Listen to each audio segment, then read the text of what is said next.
bergabung bersama kita. Ya, sama-sama. Ya, baik Bapak Ibu telah bergabung bersama kita pemateri kedua kita hari ini. Beliau adalah Bapak Muhammad Abdu Ibnu Hajar, SPI, MP, PhD. Beliau adalah dosen aktif di Fakultas Kelautan dan Perikanan Universitas Hasanuddin. Beliau adalah ahlinya spasial. Judul materi kita ini tentang isu-isu persoalan tata ruang. Materi ini terdiri atas 4 sesi, tapi siang ini kita akan sajikan selama 2 sesi dan besok akan dilanjutkan kembali 2 sesi. Kita mulai dari pukul 16.00 sampai 18.15.00 waktu Indonesia Tengah. Saya persilakan langsung, silakan Pak. Baik, terima kasih atas kesempatan ini. Mohon izin mungkin slide-nya kalau boleh dikontrol dari kantor ya, Bu Rusda ya. Iya Pak. Iya, mungkin bisa di Ya, admin sementara lagi buka Pak. Dan Bapak Ibu yang iya. lain bisa mengakses di Sipena. Materi beliau sudah ada. Ya. Bukan.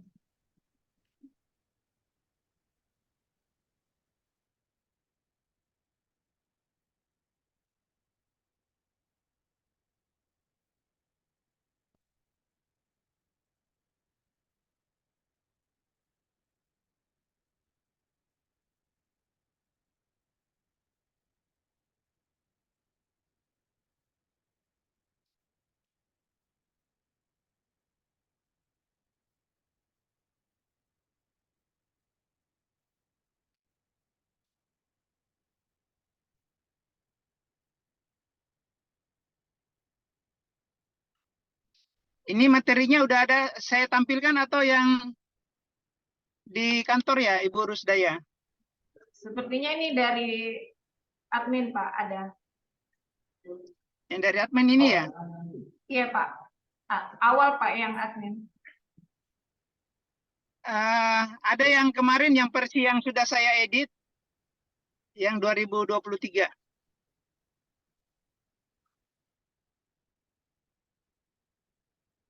Atau yang itu saja ya?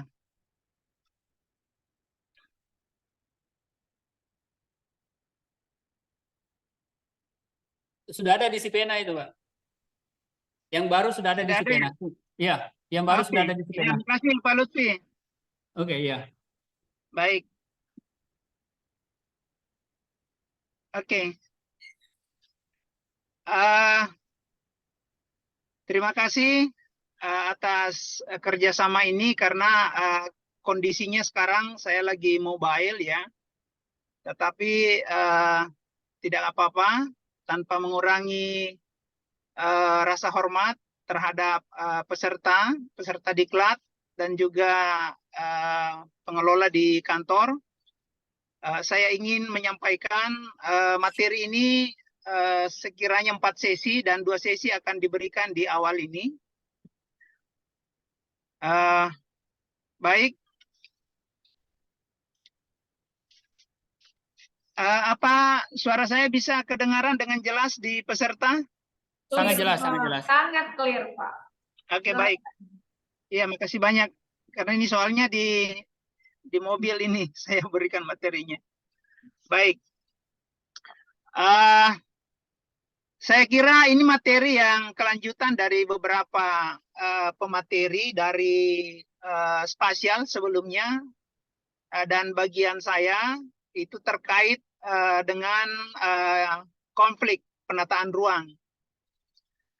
Di mana di dalam konflik penataan ruang ini ada beberapa item atau aspek yang akan kita lihat.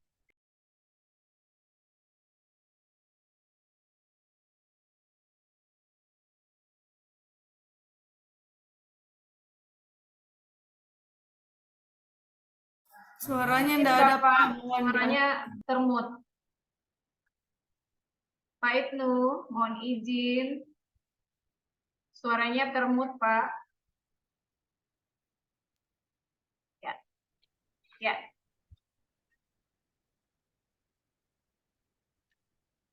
Slide berikutnya.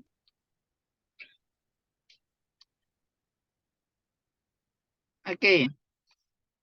Nah, saya kira rujukan kita terkait dengan pemanfaatan ruang itu selalu berbasis pada potensi yang dimiliki oleh ruang. Sebagaimana arahan dari Permendagri 86 2017 itu ada 7 pengelompokan besar dalam ruang di dalam pemanfaatannya, ya, seperti ruang itu. Saya kira ini kita tidak akan bahas lebih detail karena mungkin materi sebelumnya sudah dijelaskan, tetapi secara sepintas saja bahwa letak itu menjadi penting di dalam pemanfaatan ruang. Kemudian kondisi ruangnya, baik topografinya, kemudian klimatologinya, geologi, hidrologi, dan penggunaan lahan. Serta kondisi-kondisi yang mungkin sangat spesifik yang ada dimiliki oleh ruang. Nah, berdasarkan arahan ini, kita mencoba menurunkan untuk bisa mengenali bagaimana ruang yang kita miliki. Ya. Next.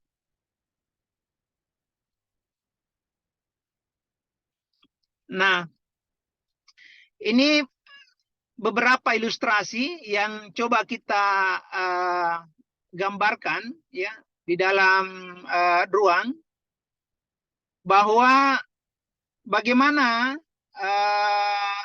pemanfaatan ruang itu bisa diatur, bisa dikelola dengan baik agar konflik pemanfaatan ruang itu tidak terjadi. Ya. Jadi penekanannya adalah bagaimana langkah awal yang kita harus pahami terkait dengan potensi pengembangan wilayah, ya, atau bagaimana kita mengenal wilayah yang kita miliki. Ya. Nah, di dalam mengenal wilayah ini tentunya kita harus mengenal apa potensinya. Nah, potensi ini tergantung dari wilayah yang kita miliki, dan pada prinsipnya bisa dikatakan sesungguhnya tidak ada ruang yang tidak punya potensi. Ya. Mereka memiliki keunggulan atau kekhasan masing-masing. Hanya saja bagaimana stakeholder, dalam hal ini pemilik wilayah, ataupun pihak-pihak yang berkepentingan terhadap ruang itu untuk bisa memanfaatkan. Oleh karena itu, pengenalan terkait dengan potensi perlu diketahui dengan baik oleh suatu wilayah. Ya. Nah, dengan pemahaman terkait dengan potensi itu, barulah kita bisa menemukan apa yang khas, apa yang spesifik oleh atau wilayah yang kita miliki itu. Nah, dengan pengetahuan-pengetahuan itu sehingga nantinya kita akan merujuk kepada keunggulan-keunggulan wilayah atau keunggulan daerah yang kita miliki itu seperti apa. Ya. Nah, kenapa ini penting? Karena ketidakpahaman atau ketidakmengertian kita akan wilayah yang kita miliki sesungguhnya itu adalah awal mula awal mula potensi terjadinya konflik. Ya. Kalau kita tidak mengenal ruang atau wilayah yang kita miliki, maka boleh jadi peruntukannya itu tidak sesuai dengan potensi yang kita maksud tadi. Sampai di sini ada yang bisa merespon atau dipaham? sebelum kita lebih jauh turun kepada persoalan konflik penataan ruang. Bagaimana respon Bapak-bapak, Ibu-ibu? Oke, nggak ada masalah? Baik. Jadi saya ingin mengatakan, misalnya dalam pemaparan ini, dalam diskusi ini, jika ada hal yang ingin dikomentari, bisa diberi respon langsung atau bisa lewat chat. Baik. Nah, terkait dengan pengenalan wilayah itu, dengan kekhasan, kemudian keunggulan daerah, barulah kita kemudian memetakan apa bentuk pemanfaatan yang ada di dalam suatu wilayah. Ya. Jadi ini saya coba gambarkan agar bisa masuk kepada persoalan-persoalan konflik dalam penataan ruang. Nah, kalau kita lihat, misalnya dalam sektor-sektor yang bisa berkembang di wilayah, tergantung dari potensi yang tadi yang kita bicarakan, apakah dia mengarah kepada pengembangan pada sektor pertanian, apakah di sektor peternakan, perikanan, bahkan kepada kegiatan-kegiatan pertambangan ataupun pemukiman, serta pelayanan-pelayanan publik yang lain. Saya kira ini menjadi penting untuk dipetakan sesuai dengan potensi yang tadi. Nah, kenapa konflik pemanfaatan ruang bisa lahir atau bisa terjadi? Karena biasanya kondisi yang kita ingin harapkan itu dari potensi yang ada itu kadang dimasuki oleh peruntukan yang lain yang seharusnya itu bisa dialihkan atau tidak berada dalam titik yang sama gitu.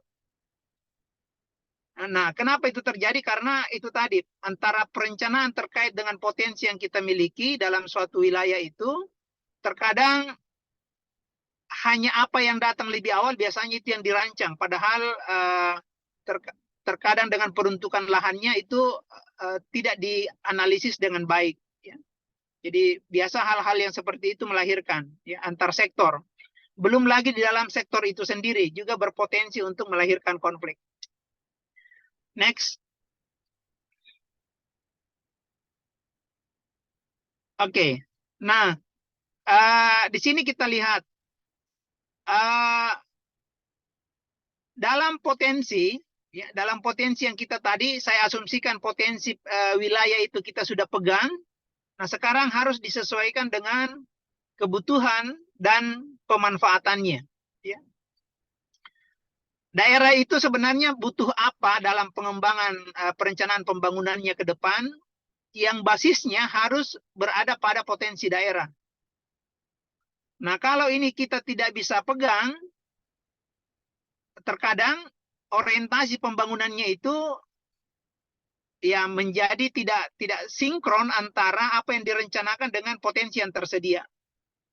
Nah, oleh karena itu, kalau itu terjadi, ada ketidaksinkronan antara orientasi pembangunannya, rancangannya terhadap potensi yang dimiliki, maka beberapa hal yang di bawah ini bisa berdampak ya secara meluas. Misalnya pada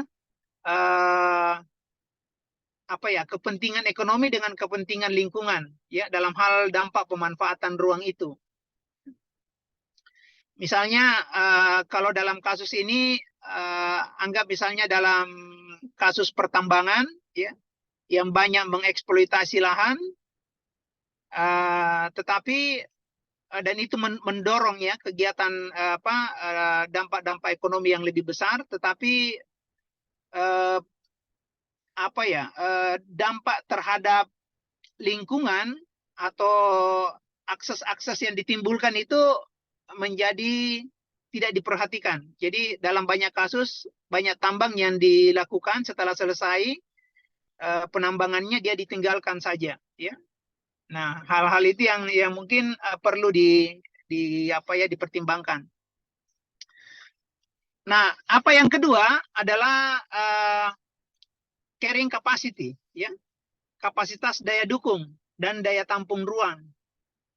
Nah, ini juga menjadi penting untuk dipahami dengan baik bahwa bagaimana potensi ruang yang kita miliki itu dieksploitasi berdasarkan kapasitas optimumnya. Ya. Jadi bukan dieksploitasi berdasarkan kapasitas maksimum, tetapi lebih diarahkan kepada kapasitas optimalnya. Ya. Jadi tidak sampai pada kapasitas maksimum yang yang bisa dilakukan. Nah, kalau tidak, ya itu tadi akan banyak juga terjadi misalnya degradasi ekosistem, ya, akan banyak melahirkan penekanan-penekanan sumber daya, ya, baik terhadap kehidupan biotik atau organisme atau sumber daya yang ada di dalam, ataupun terhadap lingkungan fisiknya. Jadi ini yang perlu dipertimbangkan. Nah, hal yang menjadi penting diketahui juga adalah dampak keberlanjutan. Ya. Jadi kenapa ini penting kita memahami antara potensi yang kita miliki, kemudian apa yang akan kita lakukan dalam wilayah itu, perencanaan seperti apa, karena itu akan berdampak kepada keberlanjutan. Ya.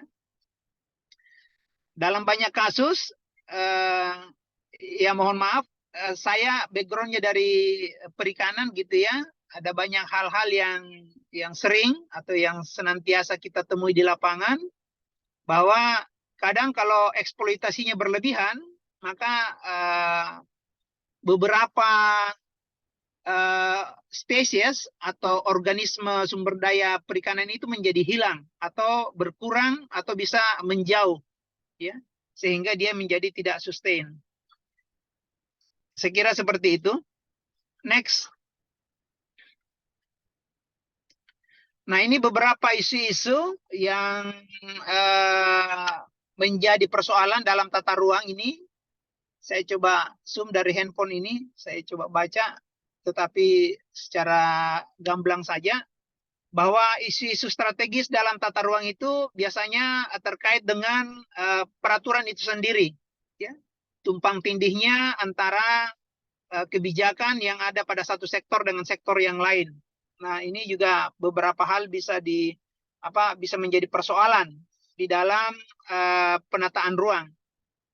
Misalnya di dalam satu kebijakan, misalnya di sektor kehutanan mengizinkan dieksploitasi, tetapi di sektor yang lain bahwa itu dilarang. Misalnya.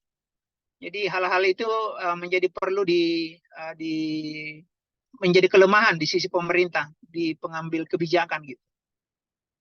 Kemudian kompetensi SDM.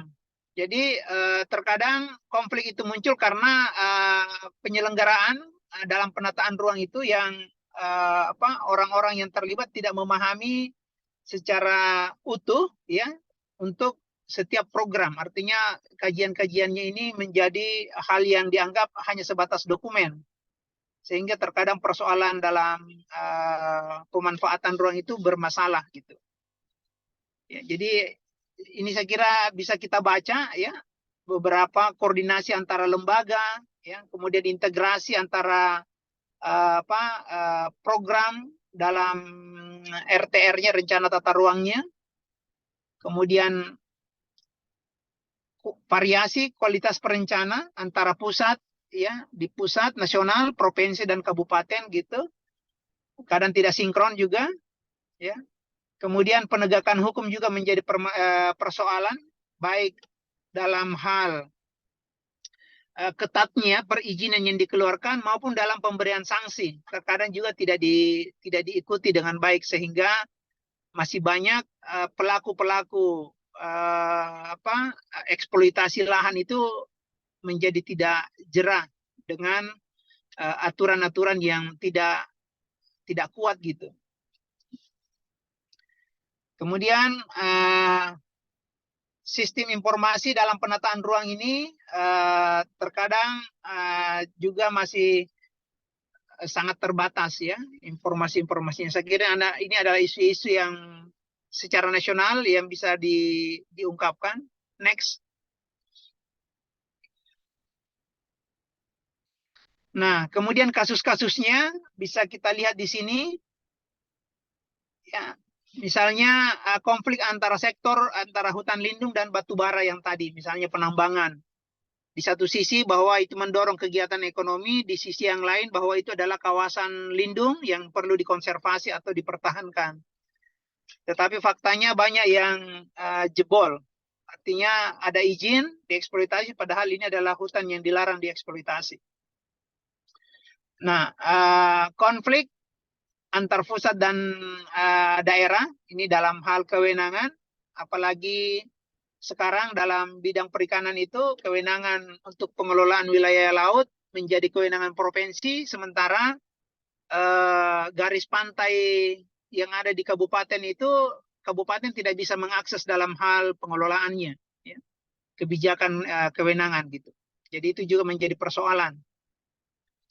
Lemahnya pengawasan, konflik dengan masyarakat lokal, kemudian permasalahan dalam perizinan, kemudian database potensi sumber daya alam yang belum kuat gitu, kemudian isu ilegal, ya, ilegal baik terhadap kegiatan lodging untuk di kehutanan, di perikanan tangkap juga sama, dan ataupun di pertambangan. Next.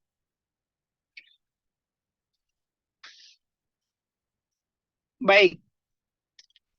Mungkin ada respon dari peserta untuk mendiskusikan atau ada hal-hal yang ingin di-sharing, silakan.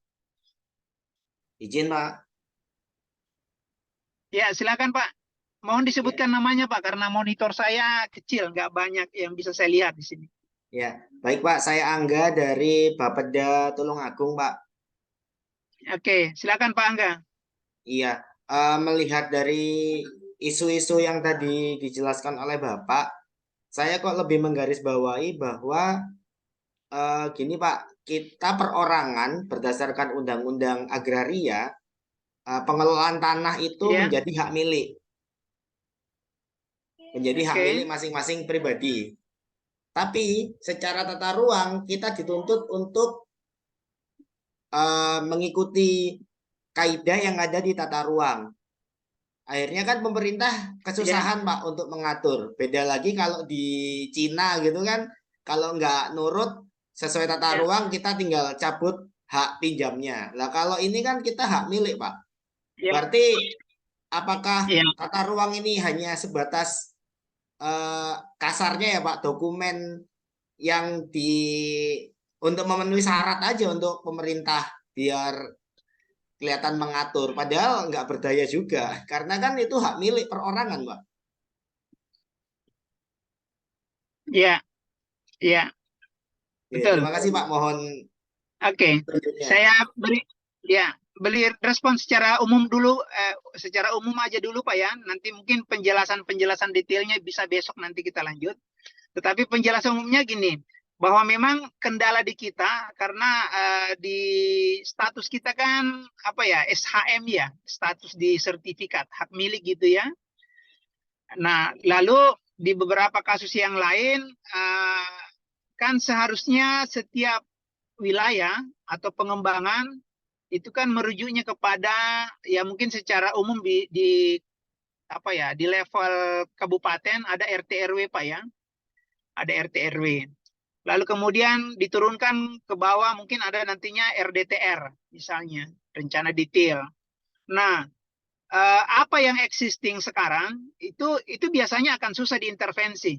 Karena pertama misalnya sebelum regulasi atau aturan yang kita buat dokumennya itu belum ditetapkan. Nah, yang menjadi persoalan kemudian atau yang menjadi apa ya, memperparah kalau dokumen itu sudah ada, misalnya RDTR, sudah ada pemilahan antara misalnya kawasan untuk pengembangan perkotaan, lalu ada kawasan untuk pengembangan pemukiman. Nah, batasan-batasan inilah yang seharusnya di mana peran dari penegak hukumnya atau perangkat-perangkat yang menjalankan perizinan segala macam itu yang kita harapkan satu sinkron ya, satu kebijakan bahwa apa yang ditetapkan di RT RW misalnya dalam penurunannya ke RDTR, misalnya dalam satu kawasan anggaplah ditetapkan ada kawasan yang ditetapkan sebagai kawasan industri. Nah, sehingga kalau ada masyarakat yang ingin mengembangkan atau mau membangun industrinya karena merasa lahannya mereka yang memiliki, tetapi tidak berada di dalam kawasan pengembangan basis industri oleh wilayah yang kita miliki, seharusnya tidak diberi izin. Nah, tetapi dalam banyak fakta yang isu-isu tadi yang kita paparkan, bahwa dalam banyak fakta bahwa banyak terjadi permainan sehingga izin itu seolah-olah keluar. Nah, inilah kemudian memperunyam persoalan-persoalan karena yang existing saja yang bukannya melanggar, yang di luar dari peruntukannya seharusnya ditata gitu ya, dibenahi lah, dikelola gitu. Tetapi yang baru saja yang akan mengembangkan pun itu menjadi persoalan yang tidak bisa diatasi karena tadi tidak komitmen. Jadi bahasa kebijakan lalu bahasa penegakan hukum itu kadang tidak linear terhadap kebijakan yang disepakati. Jadi tapi dalam banyak kasus juga harus juga membuka pikiran kita bahwa kasus yang ada misalnya yang saya lihat ya, yang saya lihat langsung di wilayah Sulawesi ini, di daerah kabupaten tertentu ya, dekat dari Makassar, itu ada pemilik lahan yang mau membangun semacam pusat pertokoan, tetapi itu adalah lahan persawahan yang sangat produktif. Dan itu tidak dikeluarkan izinnya oleh pemerintah karena leadership-nya, pemimpinnya itu sangat concern untuk menjaga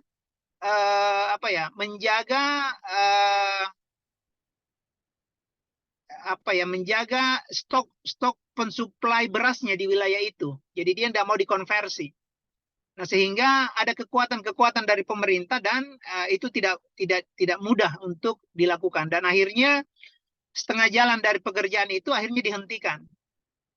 Nah, itu karena leadership-nya memang menginginkan itu dan dia menekankan turun sampai ke perangkat-perangkat untuk keluar izinnya. Karena kalau tidak keluar izinnya kan melanggar juga, Pak. Kalau dia paksakan.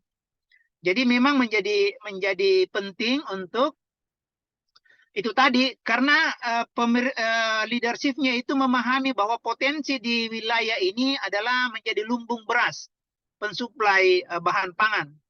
Sehingga untuk mengkonversi lahan itu sangat ketat di dalam di dalam peruntukannya.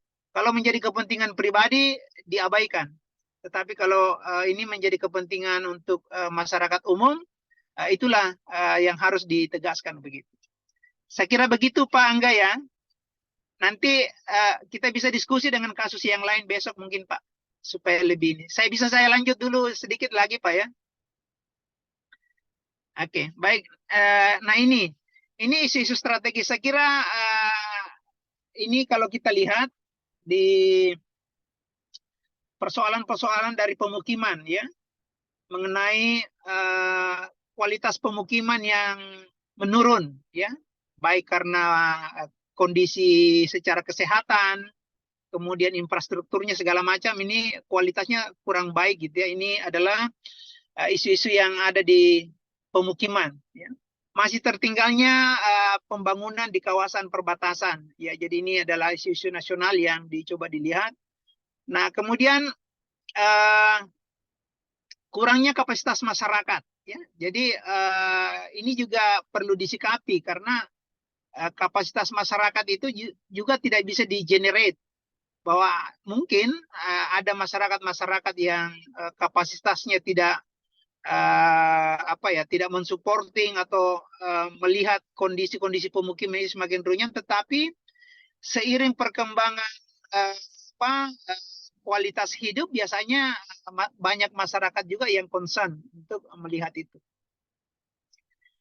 Kemudian ini lemahnya keterpaduan pembangunan, ya, terutama untuk infrastruktur, ya, baik untuk kawasan perkotaan ataupun kawasan-kawasan khusus misalnya, ya. Terutama yang biasa banyak kita soroti ini adalah kawasan industri. Karena biasanya kawasan industri ini kadang pembuangan limbahnya menjadi masalah gitu, ya. Untuk ini. Saya kira ini cukup bisa dilihat dulu, dibaca gitu, ya. Next-nya, silakan. Nah, ini beberapa yang contoh kasus saja Pak ya yang kita coba angkat di sini, ya, mengenai tekanan penduduk dalam artian pertumbuhan penduduk di sini. Kemudian yang tadi bagaimana mempertahankan misalnya stok beras dengan menjaga sawah yang luas, tetapi konversi lahan juga bergerak gitu, ya, sehingga dia mempengaruhi pangan misalnya. Lalu lahan kritis meningkat, ya, degradasi dan deforestasi hutan. Ini juga menjadi permasalahan sekarang, apalagi banyak isu-isu yang terkait dengan pengembangan sawit di mana-mana, ya, itu juga hal yang perlu diperhatikan. Nah, lagi-lagi terkait dengan daya dukung lingkungan yang terlampaui. Next. Ada di slide berikutnya, mungkin ini yang bisa menjelaskan. Oke, saya kira ini sama. Next-nya lagi. Nah, ini sebagai contoh saja Pak. Mungkin bisa kita lihat di sini. Ini salah satu yang ya tetap saya selalu tampilkan ini, bahwa bagaimana ledakan penduduk itu terhadap kebutuhan ruang. Nah, kalau kita lihat misalnya ini contoh saja untuk menggambarkan ke kita kondisi di Jabodetabek untuk tahun 1972, yang merah ini adalah ruang yang terbangun, ya, ruang yang termanfaatkan, yang ada bangunannya yang kelihatan di sini. Lalu kita lihat dalam 33 tahun ke depan, itu di tahun 2005, kita lihat invasi bangunan itu sangat meluas sekali. Ini di 2005. Lalu ya saya sangat berharap bisa dapat datanya, ya, yang di 17 tahun kemudian. Ya, kira-kira di tahun 2023 itu atau 2020 lah, itu seperti apa gambarannya Jabodetabek sekarang. Nah, oleh karena itu, ini harus menjadi concern pemikiran. Paling tidak Jabodetabek menjadi pembelajaran yang menarik bagi wilayah-wilayah kita yang mungkin orientasi pembangunannya maunya seperti Jabodetabek misalnya. Bahwa di sana berkembang segala macam infrastruktur, segala macam. Apakah daerah yang kita miliki sekarang itu berorientasi atau punya pandangan akan mau seperti Jabodetabek seperti yang sekarang ini? Nah, mungkin ini yang perlu dikaji, yang ujung-ujungnya bahwa segala proses-proses pembangunan yang ada dalam suatu wilayah, kan ujungnya harus mencapai titik kebahagiaan untuk indeks kebahagiaan pada masyarakat gitu. Sehingga kalau misalnya Jabodetabek di saat kondisi sekarang menunjukkan indeks kebahagiaannya yang tidak terlalu baik misalnya, saya nggak punya datanya, tapi ilustrasinya kalau misalnya indeks kebahagiaannya rendah, kan kita harus berpikir bahwa kalau begitu arah pembangunan kita tidak usah mengarah kepada bentuk-bentuk apa yang dia lakukan, ya, selama perjalanan pembangunan daerah yang ada di Jabodetabek gitu. Sehingga mungkin perlu berkiblat pada orientasi pembangunan yang lain. Misalnya pada wilayah-wilayah yang akan berkembang seperti apa. Ya, karena kalau kita misalnya berlaku atau berkembang seperti proses-proses yang terjadi di sana, nanti ternyata 33 tahun ke depan juga kita tidak bahagia-bahagia amat gitu. Jadi ini terkait dengan kenyamanan hidup, ya, misalnya aksesibilitas listrik, internet, air bersih, pengelolaan sampah. Nah, ini juga hal-hal yang menjadi persoalan-persoalan yang ada di pemanfaatan ruang, dan ini melahirkan konflik gitu ya. Next. Nah,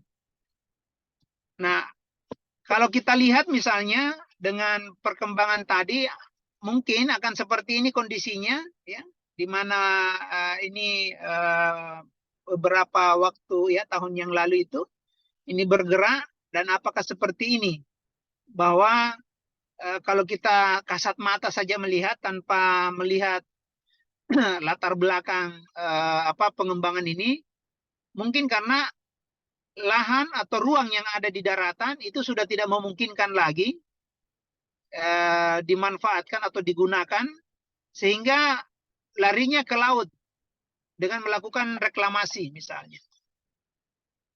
Kemudian menimbun laut, kemudian mengeksiskan, menjadikan daratan. Nah, hal-hal ini perlu lebih jauh juga, tidak sesimpel bahwa ini diadakan atau di-create untuk memberikan daya tampung dengan berbagai aktivitas di atasnya, tetapi konsekuensi-konsekuensi terhadap lingkungan juga menjadi concern. Saya termasuk orang yang tidak terlalu alergi dengan kata reklamasi. Boleh-boleh saja. Yang penting matang di dalam kajiannya, bahwa dampak-dampak terhadap ekosistem itu yang diberikan, itu tidak akan tidak akan memberikan pengaruh yang buruk secara menyeluruh, ya, karena semua bentuk reklamasi pasti memberikan dampak ekosistem. Tetapi skala toleransinya itu juga harus diukur, ya. Jadi tidak semua bentuk reklamasi itu merugikan. Ya, dalam banyak kasus di lokasi-lokasi di mana terjadi banyak delta, banyak timbunan-timbunan lumpur, kemudian tidak bisa juga menggerakkan sirkulasi air, dijadikan daratan juga menjadi lebih baik.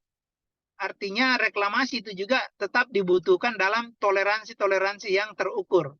Ya. Jadi maksudnya di sini boleh jadi kalau semua pertimbangan-pertimbangannya dipenuhi, itu adalah hal-hal yang bisa diterima seperti itu. Next. Jadi ini adalah contoh-contoh di dalam konflik, ya, pemanfaatan ruang yang tadi. Nah, seperti ini. Di satu sisi terjadi pembuangan sampah, ya, kemudian menumpuk, lalu di sisi lain mengakibatkan banjir. Ya. Nah, hemat kita, mungkin secara bahasa sederhananya kan kalau diselesaikan sampahnya, kalau begitu kan selesai banjirnya. Tapi apakah seperti itu? Jangan-jangan justru struktur ruangnya yang perlu diperhatikan. Ya. Jadi persoalan-persoalan yang seperti ini perlu ditelusuri. Jadi menyelesaikannya bukan karena ada sampahnya lalu diselesaikan, karena jangan sampai sudah dibersihkan, sampahnya kemudian datang lagi. Berarti persoalan bukan pada tumpukan sampahnya, tetapi yang menyebabkan terjadinya tumpukan sampah. Ya. Lagi-lagi mungkin jatuhnya ke orang lagi. Ya. Nanti kalau ditelusuri lagi, jangan-jangan dia membuang sampah sembarangan atau tidak terarah karena memang fasilitas layanan persampahannya tidak tersedia. Nah, nanti jangan-jangan kita melarang sesuatu, padahal kebijakan kita yang tidak afirmatif terhadap kondisi lingkungan. Ya. Jadi bukan tidak berpihak, tetapi tidak memahami kebijakan seperti apa yang harus dilakukan untuk penanganan sampahnya. Jadi bukan karena ada tumpukan sampah harus diambil segera lalu dibersihkan, setelah itu selesai persoalan. Boleh jadi persoalannya baru kelihatan bahwa ternyata bukan tumpukan sampah yang jadi masalah, tetapi pelaku, ya, atau aliran pengelolaan sampah itu yang tidak berjalan dengan baik, atau industri pengolahan sampah kita tidak maksimal misalnya. Ya, jadi seperti itu gambarannya. Next. Nah, saya ingin menggambarkan bagaimana konflik isu-isu pemanfaatan ruang itu di wilayah pesisir. Ya, ini gambarannya. Jadi kalau tadi Pak Angga menyatakan bahwa susah diatur karena status tanah masyarakat itu hak milik, sehingga agak susah untuk diintervensi. Nah, persoalan di wilayah pesisir jauh lebih rumit, Pak. Ya, kalau kita mau lihat kenapa di wilayah pesisir itu lebih rumit, terutama kalau dia masuk ke wilayah perairan pesisir, itu diklaimnya bahwa tidak ada yang menguasai, dalam artian semua milik umum. Nah, sehingga semua orang bisa masuk mengeksploitasi. Ya. Jadi pemahaman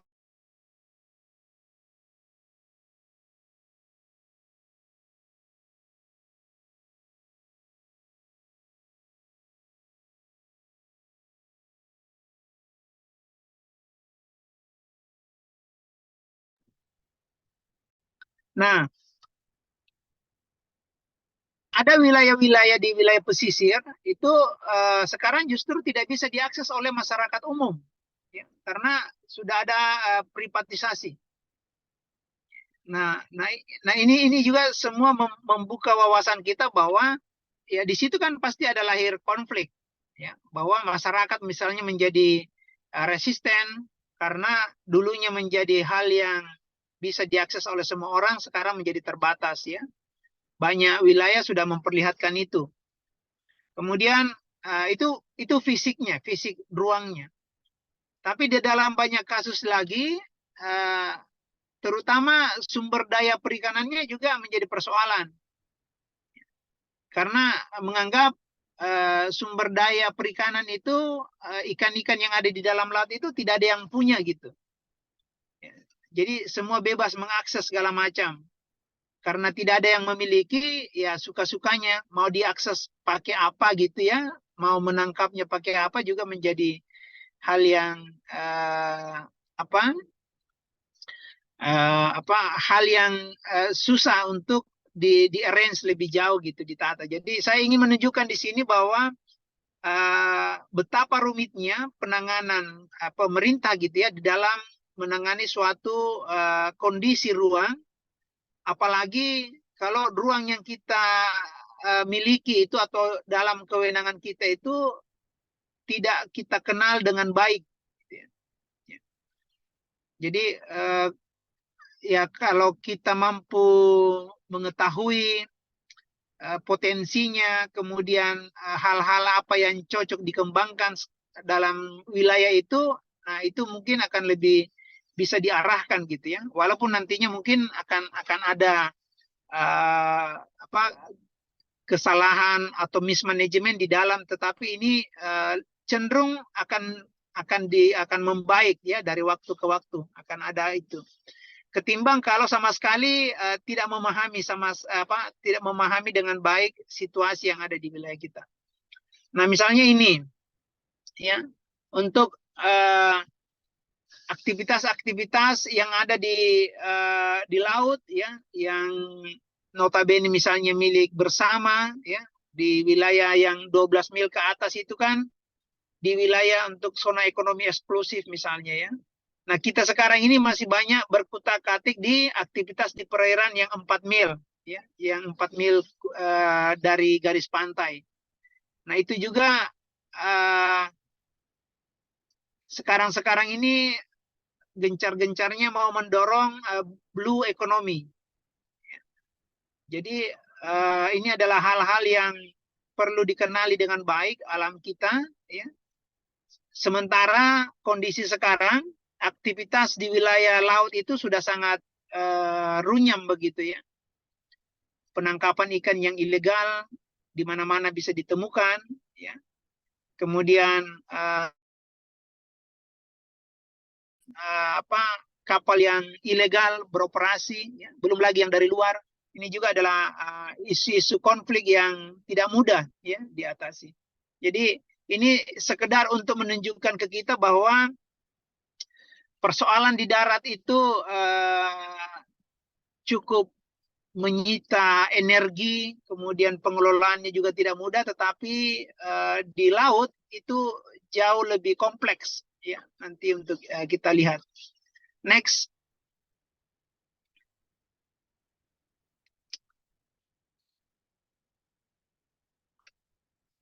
Nah, ini sama juga ya, yang penegasannya aktivitas yang ada di darat, berpikirnya ini bahwa apa yang aktivitas-aktivitas yang ada di darat itu, ya, kemudian dampak-dampaknya itu akan tertampung di wilayah pesisir. Jadi kegiatan di deforestasi, kemudian pertanian yang yang sistem tebang bakar gitu ya, yang pertambangan, semua ujung-ujungnya akan masuk di di badan air ya, di daerah aliran sungai, dan numpuknya nanti di daerah pantai. Nah, di daerah-daerah pantai ini yang sering kita lihat bahwa sedimentasi itu sangat cepat ya, sangat cepat terjadi di daerah muara karena menampung sejumlah erosi tanah yang ada di wilayah daratan di atasnya. Lalu kalau itu terjadi mempengaruhi habitat pastinya, habitat pesisir, kemudian nantinya juga bisa mempercepat konversi lahan ya, menjadi daratan ya. Di beberapa wilayah di daerah aliran sungai di muara itu sudah membentuk delta di depan ya, jadi menghambat sirkulasi air yang masuk ya. Nah, seperti ini detail-detail dari yang ada. Nah, kalau kita lihat the next-nya mungkin sebagai simpulan-simpulan kegiatan. Next. Nah, kalau kita lihat kurang lebih seperti ini gambarannya, bahwa di wilayah pesisir itu ada banyak kegiatan ekonomi dan bisnis tentunya. Ya. Kemudian di wilayah pesisir itu juga kegiatan sosial budaya masyarakat itu sangat fanatik sekali, sangat kuat. Budaya melaut itu terlalu banyak, ritual-ritual ataupun pantangan-pantangan yang mereka lakukan, sehingga terkadang dengan kegiatan pembangunan yang lain itu bertentangan ya, yang banyak kita temui seperti itu. Nah, di sana juga di wilayah pesisir pastinya pemerintahan akan hadir, dan itu juga akan menjadi butuh pengelolaan di dalam penataan struktur ruang ya, struktur dan pola keruangan itu juga menjadi penting ya, agar tidak semraut lah ya dalam penataan wilayah-wilayah pesisir itu, terutama yang sudah berkembang menjadi wilayah kota gitu ya, karena biasanya pelabuhan itu menjadi simpul perkembangan aktivitas ekonomi, dan itu akan menggerakkan pemanfaatan ruang yang sangat cepat ya. Dia mengeksploitasi ruang dengan cepat, kemudian harganya juga semakin bergerak tinggi gitu, sehingga itu menjadi compete gitu ya, menjadi ketat di dalam pemanfaatan ruang. Nah, sementara di wilayah pesisir itu harus disadari bahwa di sana banyak terdapat ekosistem ya. Ada ekosistem pesisir yang harus dijaga ya. Terutama misalnya yang berkaitan dengan habitat bagi organisme-organisme perairan. Misalnya di daerah mangrove. Ya.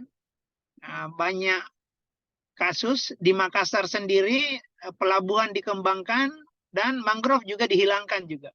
Ya. Tidak semua, tetapi beberapa konversi lahan juga dilakukan seperti itu. Lalu beberapa inisiasi dilakukan dengan program ya penanaman mangrove kembali, tetapi dalam beberapa evaluasi itu tidak signifikan memperbaiki ekosistem.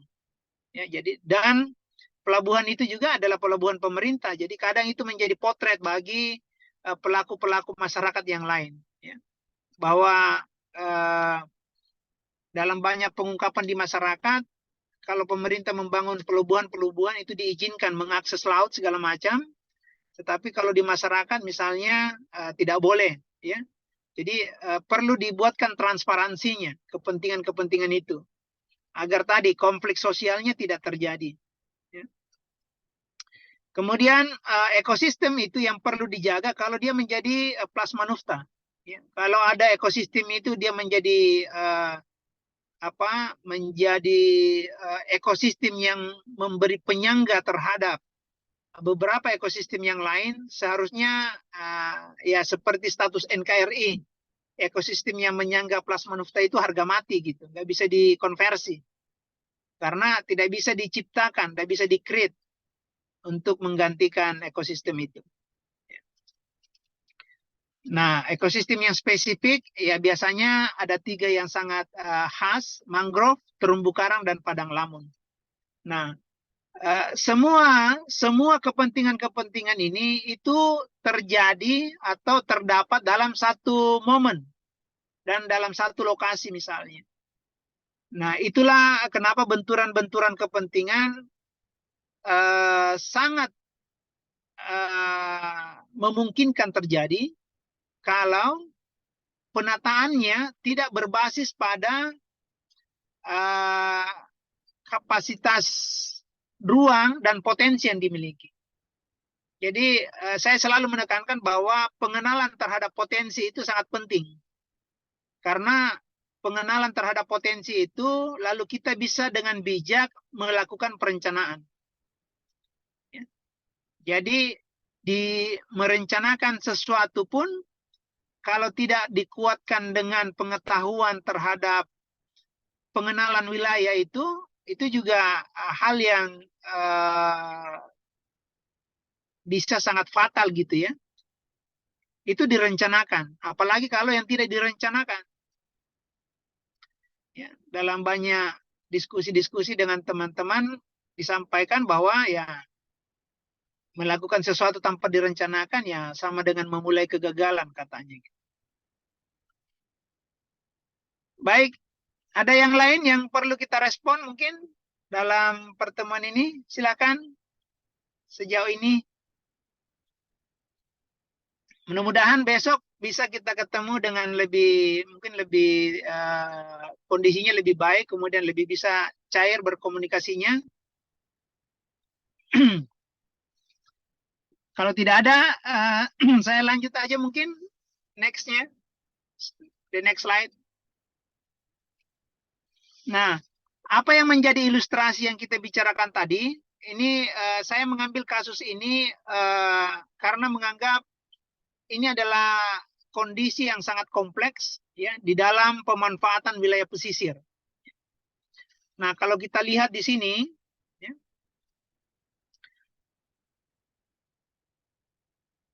nah kalau kita lihat di sini berbagai aktivitas yang ada di wilayah pesisir dan kegiatan ini bukan hal yang tidak mungkin. Ini sering ditemukan dalam satu lokasi yang real, ya, yang di mana kegiatan-kegiatan seperti misalnya pelabuhan, ya, kemudian kapal itu yang memanfaatkan pelabuhan dengan berbagai kriterianya, ada mungkin pelabuhan untuk penumpang, untuk barang, kemudian pelabuhan perikanan, itu kadang berada dalam satu kawasan gitu. Nah, ada kepentingan untuk industri ya yang ada di sekitarnya, kemudian jalur transportasi kapalnya juga menjadi pertimbangan. Di sisi yang lain ada nelayan, sejumlah komunitas lokal yang ada di sana selama ini dia mencari ikan di wilayah itu.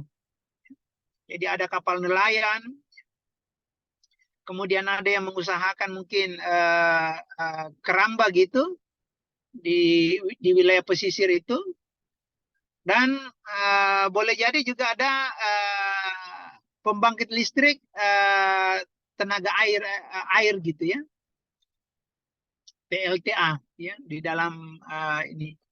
Nah, bisa kita bayangkan bagaimana potensi-potensi konflik yang dimungkinkan hadir gitu ya dalam kawasan ini. Nah, sebagai gambaran untuk kawasan ini, kalau di Sulawesi Selatan ini yang paling dekat dengan kondisi ini adalah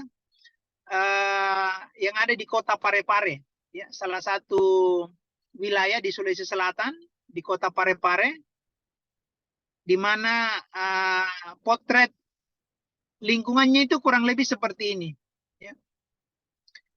Parepare yang memiliki pelabuhan, ada pelabuhan Pelni di sana, ada Peri juga, ada pelabuhan rakyat perikanan, ada juga pelabuhan untuk barang, baik untuk barang masyarakat lokal, ya. Nah, semua ada di sini. Di sana juga ada kilang minyak. Ada penampungan minyak yang ada dari Kalimantan. Di sana juga ada penampungannya. Lalu kegiatan nelayan juga sangat produktif, sangat intensif, tetapi diakses oleh nelayan-nelayan di sekitarnya. Ya. Jadi wilayah gambaran seperti ini tuh kurang lebih sama dengan wilayah yang ada di Parepare. Dia ada di dalam teluk. Teluk ini dihimpit oleh dua kabupaten yang berbeda. Ya, jadi Pareparenya ada bagian dalam.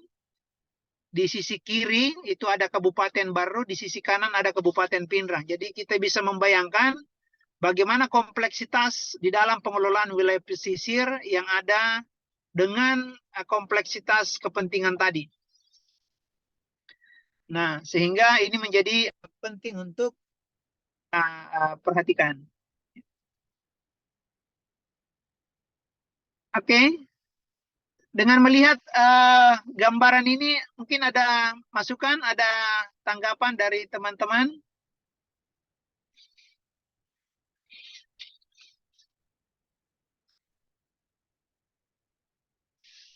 Nah, kalau melihat waktunya, kita sampai jam berapa ini, Ibu Rusdah? Atau di admin?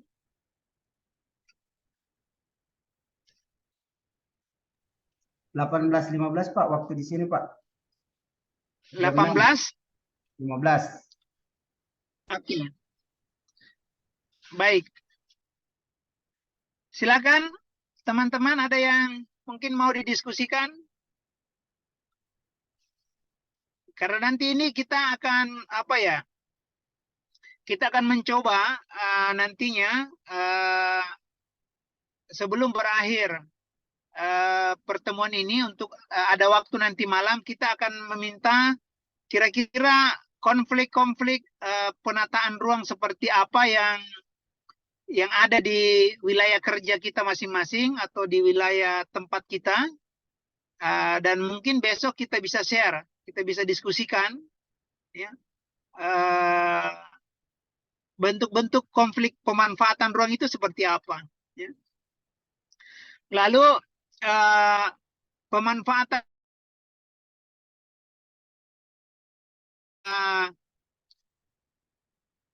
di dalam pemanfaatannya bisa menjadi solusi, ya, kita mencarikan solusinya seperti apa solusi di dalam penanganan masalahnya, lalu biasanya juga menghasilkan potensi pengembangan gitu.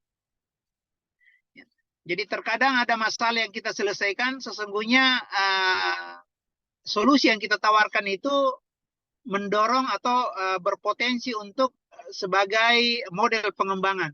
Jadi itu juga bisa dipertimbangkan atau bisa dirumuskan seperti apa. Nah, oleh karena itu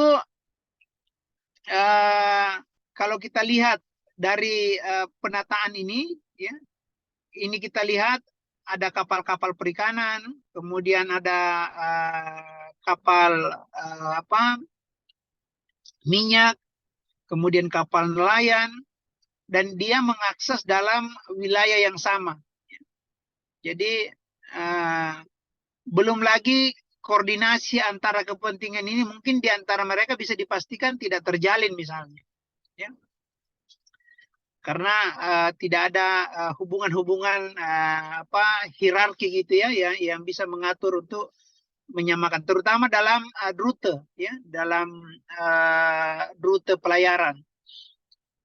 Sebagai informasi, di wilayah Kota Parepare itu dengan beberapa kali kami ke nelayan, ya, ke nelayan, terkadang mereka melakukan kegiatan penangkapan ikan di malam hari gitu, tetapi karena nelayannya kecil, kemudian tidak menggunakan lampu yang sangat terang gitu, terkadang juga dilindas gitu ya, dan tidak ketahuan gitu. Ya. Lalu masyarakat mengatakan kalau kasus seperti itu komplainnya kemana, gitu ya.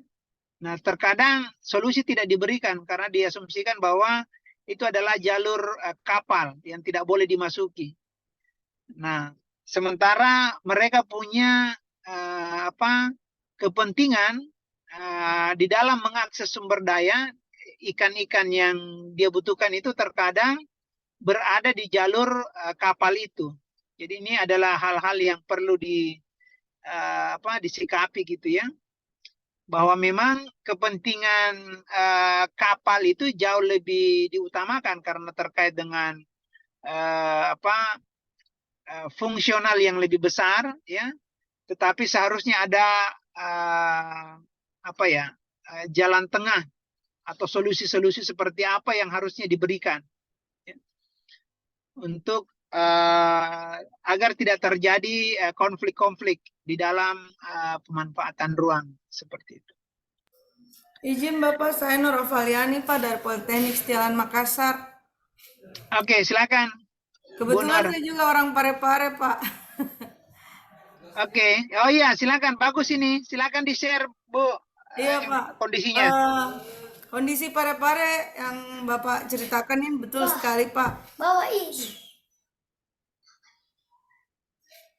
Begini Pak, waktu saya masa kecil di Parepare itu Pak tidak pernah ada banjir di sekitaran Lumpue dan sekitarnya situ Pak, Lumpue dan Machu Kiki Pak.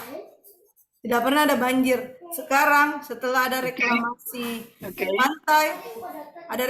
pantai, terus ada pembangunan rumah sakit ya Pak di pinggir itu Pak, di pinggir pantai yang di sungai. Ya, yang di sungai Pak. Di sungai itu kan ya. semua jalur nelayan. Ya, dulu kan kami di situ Pak, kecilnya itu kami beli ikannya di bawah jembatan situ Pak, jembatan UKS itu Pak. Nah, sekarang itu modelnya karena katanya banjir itu akibat adanya kenaikan air pasang laut Pak ya. Apakah itu memang karena akibat air pasang laut atau karena memang tata ruangnya di Kota Parepare itu sendiri yang ada bermasalah Pak? Demikian Pak. Terima kasih Pak. Ya, makasih Bu Nur atas sharingnya. Jadi jawaban yang termudah untuk menyelesaikan perdebatan ya karena naiknya air pasang. Ya, karena kalau dikatakan naiknya air pasang, maksudnya ya kenapa nggak semua wilayah kena gitu? Kenapa cuma Parepare misalnya kan? Jadi cuma ya paling tidak itu bisa meredam suasana mungkin. Tetapi kan persoalannya tidak sesederhana itu. Nah, misalnya saja pembangunan rumah sakit. Itu kan hal yang secara ekosistem dan secara mungkin tekniknya juga ya, kan teknik itu kan asal ada dana pasti bisa diintervensi kalau keteknikannya. Tetapi posisi di ujung muara itu kan tempat keluar masuknya sirkulasi massa air dan sejumlah organisme yang ada di dalamnya. Nah, dengan pembangunan itu, dengan pembangunan itu kan pasti ada pemadatan. Ada pemadatan, kemudian ada perluasan daerah protectingnya segala macam sehingga mempersempit badan air. Nah, kalau mempersempit badan air, kemudian sedimentasinya berjalan, di samping dipersempit oleh pembangunan fisik tadi, apalagi sekarang kan marak sekali membuat lampu-lampu di daerah aliran sungai, dan semua pembangunannya itu kan masuk ke badan sungai. Karena kalau dia ke daratan mahal sekali dan masyarakat tidak mau jual. Nah, itulah yang kita bahasakan tadi. Kalau kita kita tidak menutup diri, terkadang pemerintah saja sendiri itu mengintervensinya yang tidak menyadari kewenangan itu ada di mereka dan mereka melakukan, memberi izin. Nah, inilah yang kemudian kita katakan bahwa terkadang masyarakat itu memotret perkembangan wilayahnya itu dan memotret pemerintah, bahwa kalau pemerintah misalnya diizinkan membangun begitu ya seharusnya mereka juga bisa melakukan gitu ya. Nah, sehingga karena terkadang kita lebih mementingkan aksesoris kecantikannya itu wilayah tanpa melihat fungsionalnya. Yang penting bergerak, bisa sesegera mungkin meningkatkan PAD, karena dengan cara itu yang paling instan yang bisa dilakukan. Karena kalau mengolah sumber daya alamnya butuh waktu, butuh lama, butuh energi segala macam. Nah, itulah ketidaksabaran kita di dalam perencanaan yang terkadang maunya ya yang instan-instan saja. Nah, sehingga saya ingin mengatakan bahwa tidak mudah di dalam perencanaan suatu wilayah yang sangat kompleks. Dan saya menyadari bahwa Bapeda tidak cukup menyelesaikan persoalan itu. Bapeda harus berbesar hati untuk mengundang semua stakeholder, bukan hanya dari sisi pemerintah. Kan kelemahan kita ini di sekarang, kayak musrembang, selalu bahasanya bahwa sudah ada aspirasi masyarakat. Tetapi inti persoalan terhadap yang memiliki kepentingan itu terkadang juga dihindari karena itu tadi tidak ketemunya kesepahaman. Jadi pelaku-pelaku kepentingan itu seolah-olah kalau dia misalnya memperumit situasinya, ya seharusnya secara internal di perencana memasukkan itu menjadi salah satu agenda yang harus dibicarakan. Karena kalau tidak ya selamanya akan menjadi persoalan.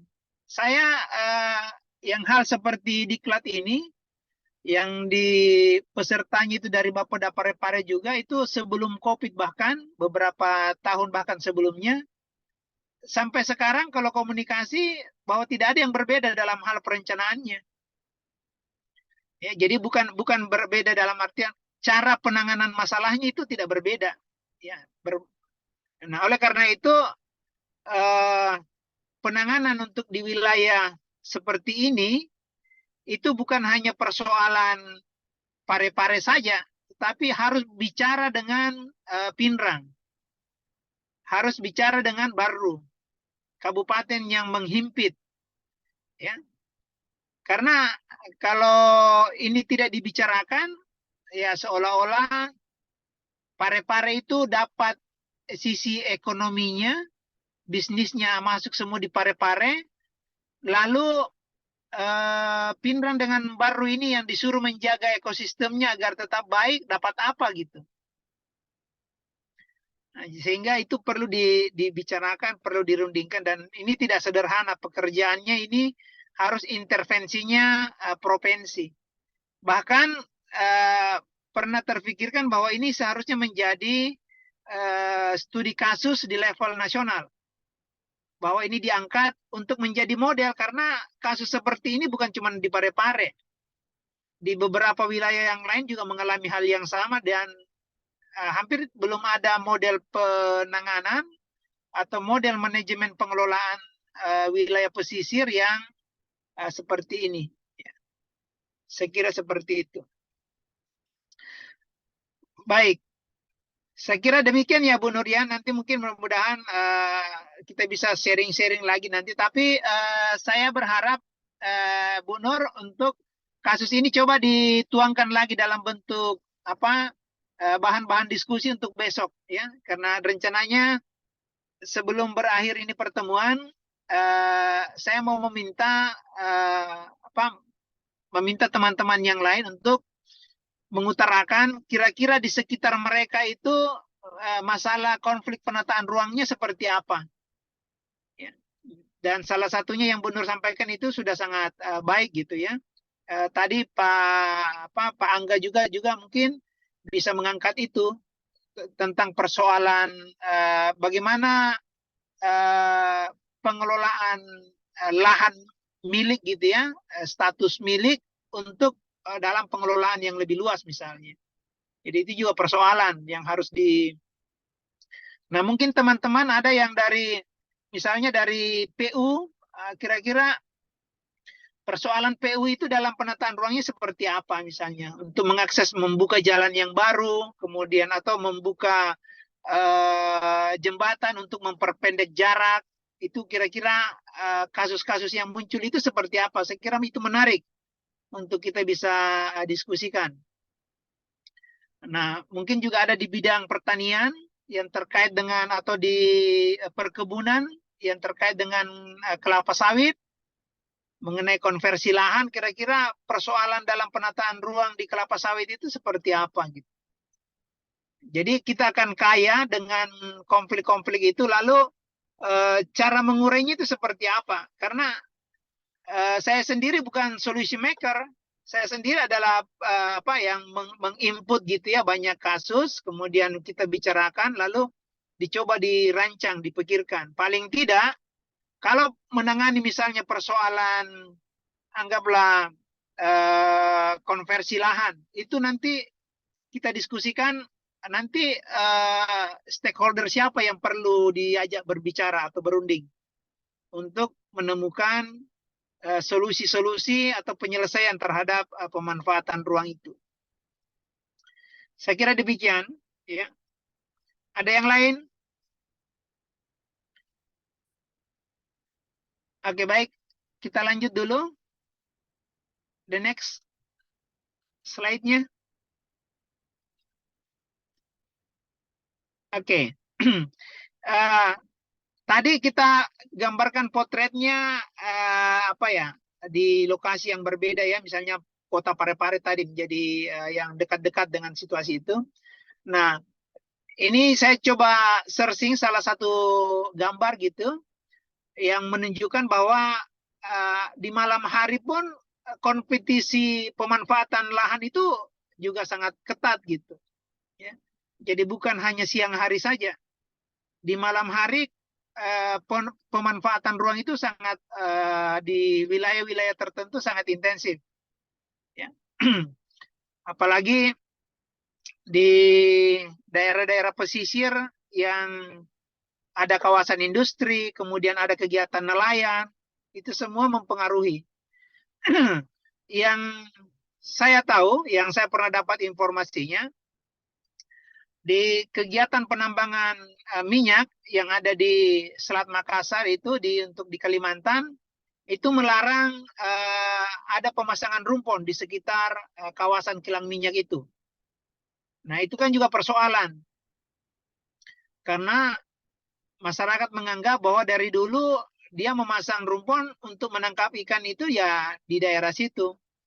Tetapi dengan adanya pengoboran minyak, kemudian merupakan jalur pipanisasinya yang ada di dalam laut sehingga mengkhawatirkan dan sekarang dilarang. Dan itu juga menjadi persoalan. Dan karena tidak ketemu titik kesepakatannya, sehingga aturannya yang bermain tegas untuk mengatakan siapa yang mendekat ke situ ya akan diberi sanksi gitu. Jadi sebenarnya bukan solusi yang diselesaikan, tetapi hanya menyimpan persoalan saja. Nah, ini adalah kasus-kasus di dalam pemanfaatan ruang. Kemudian bagaimana kegiatan penangkapan ikan yang di malam hari yang menggunakan cahaya itu merasa berkurang hasil tangkapannya karena di mana-mana lampu banyak menyala. Itu juga konflik, ya. Jadi harusnya ditata, apakah nelayannya disuruh bergeser atau akses terhadap lampu-lampu ini misalnya perlu dibatasi. Itu kan perlu dibicarakan. Siapa yang harus mengalah itu kan juga persoalan. Nah, next slide-nya. Nah, ini yang kita bicarakan tadi, ya. Jadi yang kita bicarakan tadi kota Parepare, kemudian kita lihat Parepare itu menjadi kawasan jasa dan industri, sementara Pinrang itu kebagiannya kawasan budidaya dan konservasi. Nah, ini kan juga persoalan yang tarik-menarik. Nanti kalau Pinrang ini, nanti dia katakan, lalu kalau begitu saya dapat apa gitu. Menjaga lingkungan, dilarang melakukan kegiatan-kegiatan industri, ya, budidayanya oke gitu, budidaya ikan. Tetapi di Parepare karena kotanya kota jasa, ya dia menggerakkan berbagai kegiatan industri berkembang, lalu nggak perlu terlalu banyak pusing dengan kegiatan konservasi misalnya, karena itu menjadi dihandle oleh Kabupaten Pinrang misalnya.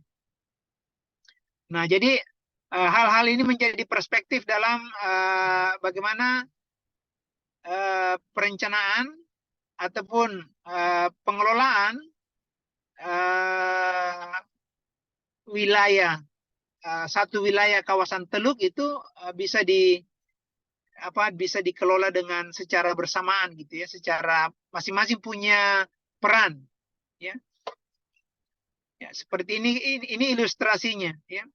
Jadi dia merupakan daerah Teluk, di mana muara Teluk ini yang sisi kiri itu menjadi kawasan konservasi, lalu sisi yang kanan ini juga masih ada Pinrang di sana, Baru, dan Parepare ini ada di bagian dalam saja, ya, di bagian dalam gitu.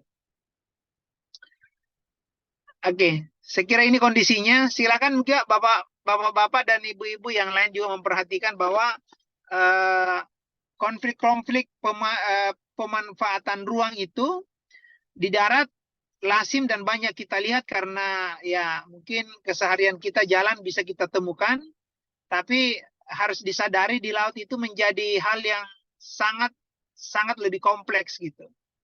Apalagi evaluasi untuk memonitoring aktivitas di dalam laut itu adalah high cost, ya, biaya operasionalnya besar sehingga hampir tidak terjamah.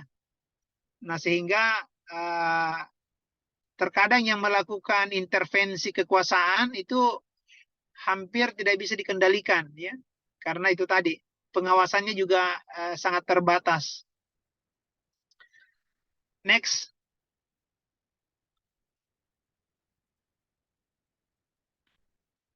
Nah, saya kira pada kesempatan ini saya ingin mengajak di bapak-bapak dan ibu-ibu untuk mencoba, ya, kita mencoba saja melihat ini, coba disebutin atau dilihat apa potensi wilayah yang kita miliki, ya, potensi-potensi apa, baik dari sisi fisik lingkungan ataupun sumber daya yang ada di dalamnya, yang cara pandang kita itu bahwa ruang itu merupakan aset yang kita miliki. Lalu dengan perspektif itu kita mencoba melihat kira-kira untuk menghindari konflik-konflik, sejatinya peruntukannya itu sudah dipetakan. Peruntukan pemanfaatan ruang itu sejatinya harusnya sudah dipetakan, ya. Mungkin ada dokumennya di RT RW ataupun di RDTR kalau ada misalnya, termasuk kawasannya itu apakah kawasan konservasi atau kawasan budidaya. Seperti itu gambarannya. Lalu kalau udah ketemu itu bisa teridentifikasi, coba kita lihat kira-kira permasalahan yang muncul itu apa dan bagaimana penanganannya. Ya. Jadi kalau potensinya kita seperti apa, peruntukan ruangnya yang sudah ditetapkan di RT RW atau di RDTR-nya seperti apa, lalu permasalahan ruang yang muncul itu seperti apa gitu. Nah, kemudian ini challenging saja bahwa kalau seperti itu kira-kira gambaran untuk penanganan permasalahan ruangnya itu seperti apa, ya. Mencoba untuk jadi tidak hanya berpikir pada konflik pemanfaatan ruangnya saja, tetapi juga mungkin bisa melihat sedikit kira-kira bagaimana solusi atau cara penanganan masalahnya. Sampai di sini ada pertanyaan? Atau ada respon dari sebenarnya ini rencananya kita akan bahas besok ya, tapi ini juga ya mungkin hikmahnya sehingga bisa kita nanti malam bisa kita coret-coret kira-kira terkait dengan ruang yang kita miliki, apa potensinya, ya. Kemudian kira-kira dengan potensi itu peruntukannya seperti apa sekarang yang sudah berjalan, ya. Kemudian apa masalah atau ada tidak masalah yang terlahirkan dengan situasi itu, lalu kita mencoba untuk menemukan bagaimana penanganan masalah terkait dengan ruang dan implementasinya. Bisa diterima untuk bahan diskusi kita besok dengan tugas ini? Izin Pak, mungkin Ya, silakan. kami ada yang beberapa teman-teman itu Pak bukan bagian terkait langsung dengan tata ruang Pak. Bagaimana itu Ya, dengan nggak apa-apa. Tidak apa-apa, karena kan ini maksudnya gini. Ini kan hanya perspektif point of view-nya kita saja kan dari bidang kita. Jadi tidak usah di sini tidak ada yang salah, tidak ada yang benar gitu ya. Jadi dalam diungkapkan saja karena ini kan ya semua di kita ini tahu potensinya, gambaran umumnya gitu kan. Karena ini bisa hanya sebatas analisisnya kita.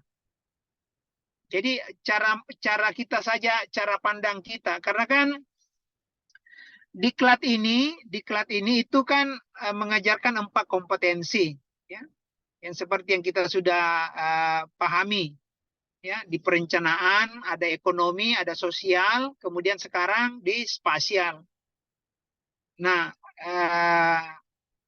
kenapa diklat ini didorong untuk kompetensi spasialnya agar cara pandang kita terhadap semua bidang atau semua pekerjaan kita itu bisa melihat seperti itu. Karena semua ruang pekerjaan butuh ruang. Nah, misalnya kasusnya gini, pendidikan, ya, misalnya dari dinas pendidikan. Kan dinas pendidikan itu kan punya permasalahan atau punya pemetaan, peletakan sekolah. Dalam sekolah itu acuannya berapa banyak jumlah anak sekolah di usia tertentu untuk bisa dihadirkan satu sekolah dengan level tertentu. Nah, itu kan juga permasalahan. Jangan sampai itu sekolah menumpuk di kota saja. Di desa-desa tidak kebagian atau jauh-jauh. Jadi cara pandangnya seperti itu. Ini kan cuman hal-hal yang kita bisa tarik ke persoalan atau ke kasus-kasus yang kita hadapi gitu ya. Nah, misalnya juga dari Departemen Agama, misalnya. Apakah pesantren-pesantren itu dihadirkannya perlu di kota atau di desa-desa saja misalnya? Tergantung cara pandangnya kita, karena kan saya juga tidak paham terlalu jauh dari syarat-syarat mendirikan sebuah pesantren. Atau ada enggak ketentuan-ketentuan yang dipahami, karena itu kan, nah biasanya nanti kalau ada regulasinya, ada aturannya, itu yang dikaitkan dengan kondisi existingnya. Nah, kalau misalnya berbeda, itulah dibutuhkan analisis kita dalam perspektif itu sebagai perencana gitu ya. Seperti itu. Terima kasih, Pak. Bisa diterima? Ya, bisa diterima Pak, mungkin bisa, Pak. teman-teman yang lain.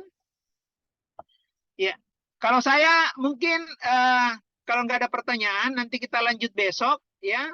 Dan ini besok itu kita diskusi saja. Mungkin saya menyebutkan saja nama dan itu tidak perlu ditulis terlalu rapi gitu. Biar coretan-coretan tangan saja di kita dulu untuk pada saat diminta besok, kalau misalnya Ibu A misalnya, ya, kira-kira kasusnya seperti apa yang terkait dengan konflik penataan ruang. Ya. Jadi yang baiknya adalah kasus yang ada di dalam lingkup pekerjaan kita. Tetapi kalau misalnya susah diterjemahkan, ya mungkin boleh mengambil atau melihat fakta-fakta yang lain yang terkait keruangan misalnya. Silakan saja gitu. Karena yang kita pentingkan ini adalah daya analisis terhadap situasi-situasi di dalam pemanfaatan ruang dan konfliknya, serta bagaimana penanganannya dengan kondisi seperti itu. Saya kira kalau ada pertanyaan, ada respon silakan. Tapi kalau dari saya mungkin untuk kesempatan ini masih ada tersisa 30 menit. Silakan saja saya menganggap bahwa ini bagian dari tugas itu. Silakan dilanjutkan, dikerjakan. Periodenya selesai ini jamnya sebagai bagian dari rangkaian tugas, dan besok kita mulai dengan tugas itu untuk kita diskusikan. Bagaimana ada ketua kelasnya? Hadir, Pak. Oh, dengan Ibu. Ya, oke, baik kalau begitu. Ya. Saya kira cukup, Bu ya. Dari saya kira saya mohon maaf dengan kondisi penyajian seperti ini di mobil. Izin Tapi Pak, iya, silakan. ingin sedikit bercerita Pak. Nama saya Riki Pak, dari Dinas Pemberdayaan Masyarakat dan Desa. Mungkin ini tidak terkait dengan tupoksi yang saya kerjakan di dinas ya Pak. Ingin sedikit bercerita Pak terkait permasalahan yang pernah saya alami Pak. Jadi gini Pak, dulu kalau tidak salah pada tahun 2008 ada proyek pembangunan situ di dekat rumah orang tua saya Pak. Saya masih ingat Pak, jadi waktu itu posisinya saya pulang sekolah, melihat kolam ikan dan kebun dikeruk oleh beku atau eskavator. Bahkan rumah saya sendiri hampir digusur Pak. Nah, pembangunan situ tersebut memang dimulai dari tahun 2008 dan baru selesai pada akhir-akhir tahun ini Pak, 2002. Proses pembangunan situ ini terbilang cukup lama karena sempat beberapa kali terhenti. Di saat musim hujan, air situ dapat mencapai ketinggian 2 meter Pak. Tapi di saat jarang turun hujan atau musim kemarau, situ ini mudah sekali surut. Musim kemarau tidak sampai 1 bulan pun situ sudah surut Pak. Mungkin salah satu penyebabnya adalah sumber air atau sungai yang direncanakan akan digunakan untuk mengaliri situs tersebut mendapat penolakan dari masyarakat di daerah lain yang berbeda kecamatan yang tidak setuju jika aliran sungai yang biasa digunakan untuk memenuhi kebutuhan airnya sehari-hari dialihkan untuk mengaliri situs tersebut, Pak. Nah, izin meminta pandangannya, Pak. Apakah proyek tata ruang ini dapat dikatakan gagal atau bagaimana, Pak? Mungkin itu. Terima kasih, Pak. Ya, saya kira untuk gagal tidaknya kan butuh apa ya? Butuh penelaahan ya terkait dengan berbagai aspek tadi. Tetapi secara apa ya? Secara informasi yang tersampaikan saja tadi, kan itu artinya satu, perencanaannya itu pastinya tidak dikomunikasikan untuk ke semua stakeholder yang berkepentingan. Baik sebagai wilayah penyalur maupun sebagai wilayah penampungan ataupun wilayah penerima nantinya. Jadi hal-hal itu kalau tidak dibicarakan dengan baik, pasti mereka akan merasa bahwa lain yang bertanggung jawab terhadap suplai airnya, lain yang bertanggung jawab yang menampung, lalu lain juga yang akan menerima manfaatnya misalnya. Nah, oleh karena itu perlu didudukkan bahwa air itu kepentingannya bukan untuk kepentingan berbasis wilayah keberadaan. Ya. Oleh karena itu biasanya daerah aliran sungai itu penanggung jawabnya ada di tingkat provinsi. Kalau di dalam satu wilayah. Kalau dia melintasi 2 provinsi berarti dia ada di level nasional. Gitu kan? Nah, kenapa begitu? Karena koordinasi dan pengambilan kebijakan tidak boleh berbasis kepentingan di wilayah itu. Nah, kasus yang sama itu terjadi di sini, ada namanya yang lebih besar ya, udah bendungan, namanya Bendungan Kareloe di Sulawesi Selatan. Nah, itu sumber airnya itu diambil dari sungai di Kabupaten Goa, ya, Kabupaten Ala, ya, Kabupaten A. Tetapi hanya berjarak beberapa kilo, itu sudah masuk wilayah Kabupaten B, di mana air itu ditampung di sana dan hanya akan memperoleh manfaat di Kabupaten B. Nah, kurang lebih sama mungkin ya Pak ya, agak mirip-mirip lah. Tapi saya ingin menyampaikan kasus yang sama bahwa yang kesamaannya itu bahwa ini juga pembangunannya tersendat-sendat. Karena tadi tidak ada kesepakatan, lalu yang merintis itu ada di Kabupaten A, tetapi yang memanfaatkan ada di Kabupaten B. Nah, harusnya kebijakan-kebijakan ini bahwa dia menampung itu karena secara alam juga tidak bisa dipaksakan akan mengaliri wilayah Kabupaten A secara kontur, topografi gitu kan.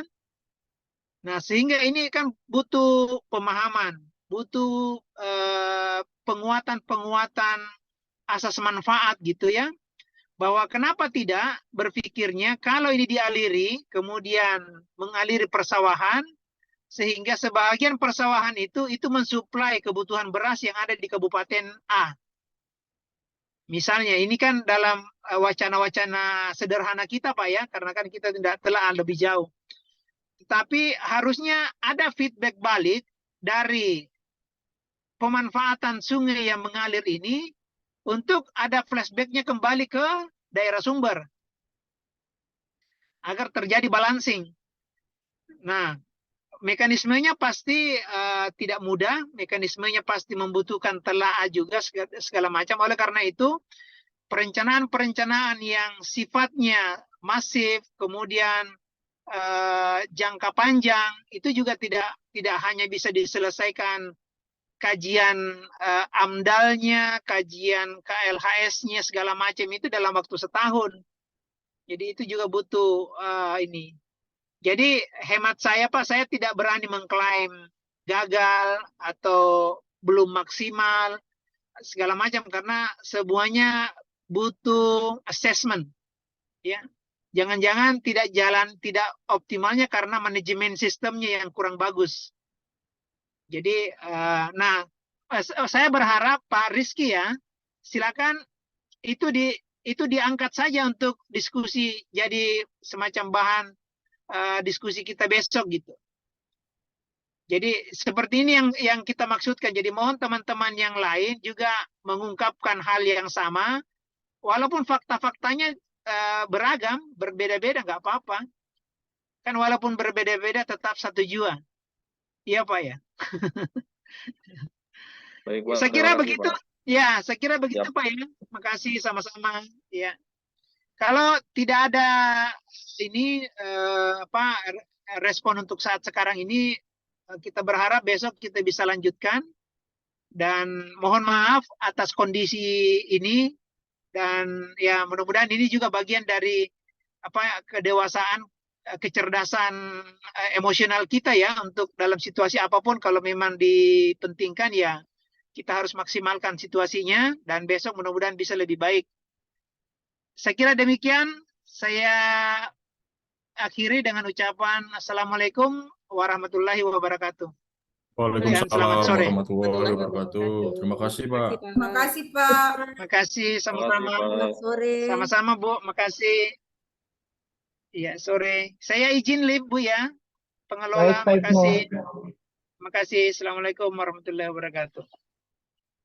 Waalaikumsalam.